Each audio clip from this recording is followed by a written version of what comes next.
মুহাম্মদ আনুমানিক ৫৭০ খ্রিস্টাব্দে মক্কা নগরীতে জন্মগ্রহণ করেন। তার পিতার নাম আব্দুল্লাহ ইবনে আব্দুল মুত্তালিব এবং মাতার নাম আমিনা বিনতে ওহাব। মুহাম্মাদের জন্মের পূর্বেই তার পিতা আব্দুল্লাহ মৃত্যুবরণ করেন। মুহাম্মদ এর ৬ বছর বয়সে তার মাতা আমিনা মৃত্যুবরণ করেন, ফলে তিনি এতিম হয়ে যান। এতিম মুহাম্মদ তার দাদা আব্দুল মুত্তালিব এবং পরে তার চাচা আবু তালিবের আশ্রয়ে বড় হন। পরবর্তী জীবনে তিনি মাঝে মাঝে নূর পর্বতের হেরা নামক গুহায় রাত কাটাতেন এবং একাগ্রচিত্তে ধ্যানমগ্ন থাকতেন। আনুমানিক ৬১০ খ্রিস্টাব্দে হেরা গুহায় অবস্থানকালে জিব্রাইল নামক ফেরেশতা মুহাম্মদের কাছে আসেন এবং তাকে আল্লাহর পক্ষ থেকে প্রথম ওহী বা বাণী পৌঁছে দেন। তখন মুহাম্মদ এর বয়স ছিল ৪০ বছর।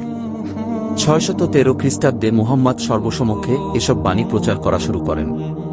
তিনি ঘোষণা করেন, আল্লাহ এক ও অদ্বিতীয়, আল্লাহর কাছে সম্পূর্ণ আত্মসমর্পণ, ইসলাম হল জীবনের জন্য একমাত্র সঠিক পথ। এবং ইসলামের অন্যান্য নবীদের মতোই তিনি আল্লাহর একজন নবী ও রাসূল। মুহাম্মদ এর অনুসারীর সংখ্যা প্রথম দিকে খুবই কম ছিল। মক্কার বহুঈশ্বরবাদী কুরাইশদের পক্ষ থেকে তিনি ১৩ বছর ধরে নির্যাতনের শিকার হন। ক্রমাগত নিপীড়নের হাত থেকে বাঁচতে ৬১৫ খ্রিস্টাব্দে তার কিছু অনুসারী আবিসিনিয়ায়, বর্তমান ইথিওপিয়া, চলে যান। পরবর্তীতে ৬২২ খ্রিস্টাব্দে তিনি ও তার অনুসারীরা মক্কা থেকে মদিনায়, তৎকালীন নাম ইয়াসরিব, চলে যান। এই ঘটনাকে হিজরতও বলা হয়। এই ঘটনার মাধ্যমে ইসলামী বর্ষপঞ্জি বা হিজরি সনের সূচনা হয়।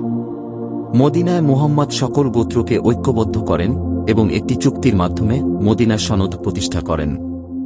৬২৯ খ্রিস্টাব্দের ডিসেম্বরে মক্কার গোত্রগুলোর সাথে ৮ বছরব্যাপী আন্তঃবৈরিতার পর মুহাম্মদ ১০,০০০ মুসলিম সৈন্যের একটি বাহিনী নিয়ে মক্কা শহরের দিকে অগ্রসর হন। তিনি প্রায় বিনা রক্তপাতেই মক্কা নগরী জয় করেন। ৬৩২ খ্রিস্টাব্দে বিদায় হজ্জ থেকে ফেরার কয়েক মাস পর তিনি অসুস্থ হয়ে পড়েন এবং মৃত্যুবরণ করেন। তার মৃত্যুর সময় আরব উপদ্বীপের অধিকাংশ অঞ্চলে ইসলাম প্রতিষ্ঠিত হয়।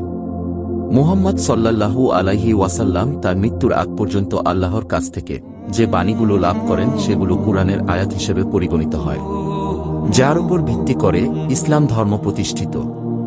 কুরআনের পাশাপাশি মুহাম্মদ সাল্লাল্লাহু আলাইহি ওয়াসাল্লাম এর নিজস্ব জীবনাদর্শ ও নির্দেশনা সুন্নাহ, যা হাদিস ও সিরাহ গ্রন্থে বর্ণিত আছে, সেগুলোকেও ইসলামী আইনের উৎস হিসেবে গণ্য করা হয়। ভিডিও ভালো লাগলে লাইক দিবেন এবং সাবস্ক্রাইব করবেন। আপনার মতামত কমেন্টে জানাবেন।